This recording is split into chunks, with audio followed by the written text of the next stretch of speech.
Hey, you. Are you seriously watching? Nah, I'm with my Do you remember that one thing, goosh, that took the world by storm a few years ago that people were reacting to because it was this clip of some explicit content in this one anime? And basically, what happened was that there was this guy, and there was this other very large, very large man that you could classify it most definitely as an ugly bastard that came up to this other, a smaller man, took him, and then started pound the hole. 1080ポンド砲 Pound hoeing him like several times in the back, and it was it's a very hard and dry exchange, and until the man that was being was starting to bleed out on the floor because his entire back was broken open. Yeah, that goosh. I watched the anime for that. It's a little known anime called Tokyo Tribe 2 that aired from November 12, 2006 to February 18, 2007, and I watched it so you don't have to, because this anime kinda sucks, not gonna lie. And after I heard about this goosh thing in 7th grade, and innocent old me just decided I was gonna watch this because I heard that other people were watching this because it was something to react to, and I got kinda traumatized, but that's a video for a whole nother day. And basically what happened was that I kinda forgot about this for a while, but then yesterday I was requested by a fan that sent me a comment that said, make a review on goosh. And I was like, okay, I guess I'll do it. And by the way, if you put a comment on my video, then please do subscribe as well. I will make a video on whatever you want. I'm doing this today, and I'm gonna do it again, so please do. And yeah, I did my little research. It took hours, definitely. It's not like just one Google search and I found which anime this was from. So I decided, well, why don't I go ahead and watch the whole thing, do a review on the whole thing, not just goosh. And then I was like, okay, so it'll be fine. Goosh is probably not gonna be right in the beginning, but now, out of the 13 episodes in the anime, it came in the first episode, and it was so nonchalant too. It just kind of happened. Like, they were standing around, they came to this guy's lair, and then suddenly there was this man that was with them, and then he got taken up by the ugly bastard and started getting pwned the hole. 80ポンド砲 Oh god. Well, besides that, I'm just kind of be doing a review on the entire anime based on a few different plot points and criteria things, like, I don't know, plot, character, design, all that other stuff. So I guess let's start with character design. It sucked. Over-exaggerated in certain ways, and I'm not going to elaborate into that because I'll probably make a whole separate video on that another time, maybe if I get to be a bigger channel. But like, I don't know, it was bad. Animation really depended on the time. If they were trying to do a fight scene, sometimes it was very fluid, but other times they would just stay on clips for long amounts of time, like 5 seconds, without changing the thing, which I guess is fairly okay for something that didn't seem very budgeted in 2006, but it was also made by Madhouse, and I expected better of them, even if this was 14 years ago. But you know what, I don't really have that much of a right to complain. So I guess plot was interesting. It mostly just revolved around these two main characters named Kai and Mera, and I guess that's something. But they were both like friends in high school. They had this other friend who was named Skunk, and he's somebody. I'll get into him later. But the three of them, they were friends. They had this other friend. She died, and then Mera, who was like dating her, he kind of left the group and ended up working for that same ugly bastard.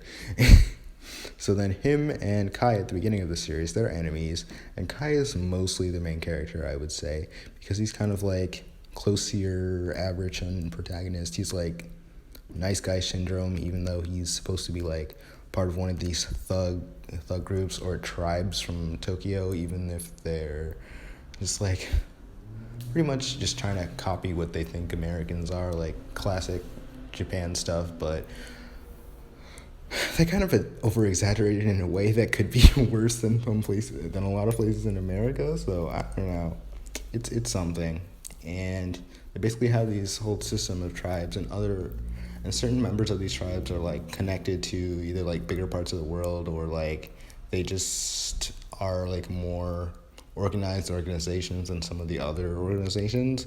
Like for instance, the one that Merit was a part of, that was run by Bupa-san, who is the ugly bastard, of course. He has connections with a lot of the parts of the world, and he also like has people that he is a subordinate of. Like his boss is this other guy from China, who I'll get into later because he's not as relevant for the plot, but he's still like, I guess, an integral part of where the story ends up progressing to. And I said before that Mara is part of the tribe, but Kai is also part of one of these Tokyo tribes. And basically what happens with him is that he's a member of the Sarus, or the monkeys in English, and they're kind of like the lowest of the low, not like in what they do, but in their position. Like no one really respects them. They've kind of become like the most useless, and no one really looks up to them or thinks that they're anything special. So first of all, it's him just like assembling a team. He ends up with these two other guys, but they're not really integral to the plot of the story that much, and kind of become more of side characters as the story continues. And basically what happens is that Kai's going around with his gang, but then the Saras are like still being targeted because people are kind of just trying to finish them off. And this is one of the parts where it gets a little excessive, because two of the members of the Sarus are actually hung in the middle of Shibuya, which is like the pleasure district. So people are going in and out of there all the time. So they're just seeing these dead bodies right here. So of course Kai goes to figure out how this was done, and he has this once again encounter with Mara, and Mara tells Kai that basically that he wants to kill Kai, and we don't know why, and we're gonna find that out later. But basically it doesn't end up being that much of a confrontation, and then Mara kind of goes down this downward spiral where he ends up failing like a few different missions, and at this point he's kind of demoted in the organization. And you know how I said he had that assistant Skunk, right? Well, Skunk starts to separate himself from Mara, even if they used to be friends like since high school, and then Skunk starts to rise in the organization. And also he's not as much of a fighter because he's kind of like a midget, and he's more of like an informer in the organization, so, or someone that collects information or finds it. So besides him being Mara's assistant, that's his major role at the beginning of the story. But then there's one other factor that ends up coming into play, which is this girl that we don't know who she is, but she's this woman that ends up in like showing up in the story a few times. However, it's not that serious. We don't know much about her. Then we soon find out that her name is Sun Mi, and she is like basically a kind of like a princess from China, and she's basically not really undercover, but just trying to hide from everybody in Japan. And what happens is that Skunk basically figures out that she's part of this organization, but he tries to like deal with her himself. I'm not gonna say how he does because that's more explicit content, but that kind of happens. And then what happens after that is that he ends up relying on Mara again, and he wants this girl captured, so he ends up telling her Mara about her, even though he was trying to keep it a secret. But this is kind of one of his moments of weakness because he acknowledges that he can't do anything himself, so he starts relying on Mara. But then after that, things get a lot crazier, and I'm not going to go into every single detail, but what happens is that at the end of the story, Skunk basically ends up like taking over the entirety of the organization, and and then Bupa, the ugly bastard, gets taken out of commission basically. So he kind of like forgets most of his memories and stuff. But what he was doing and his main purpose there was that he would take people's limbs, right, like random people he found off the street, and then like encase them, or at least the rest of their bodies in like these statue like states.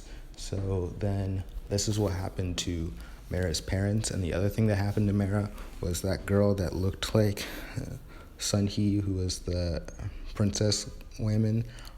Basically he was in love with that girl that looked like Sun-hee, and basically what happened with her is that she died by getting pushed in front of a train. And what happens is that these are like two moments of revenge for Mara, because first of all, Bupa killed Mara's parents, and he was kind of in this organization just to take revenge. And second of all, he was really distraught when he did this because he just saw his lover die. And basically what happened was we found out eventually that Skunk was actually the one that basically ended up getting her killed. And the second thing was that we found out the whole backstory of Mara and what happened to his parents. So then we got like two really satisfactory moments. First of all, what happens was that Mara chops off the ugly bastard's limbs, and that's like the most satisfying moment like ever. And then we get to see Skunk be hit by a train, and that was also very satisfying. So that's are like the main moments that like kind of brought to a close the antagonist of the story. I'm not going to go into too much detail, but this is pretty much it for the video. This is all I wanted to talk about.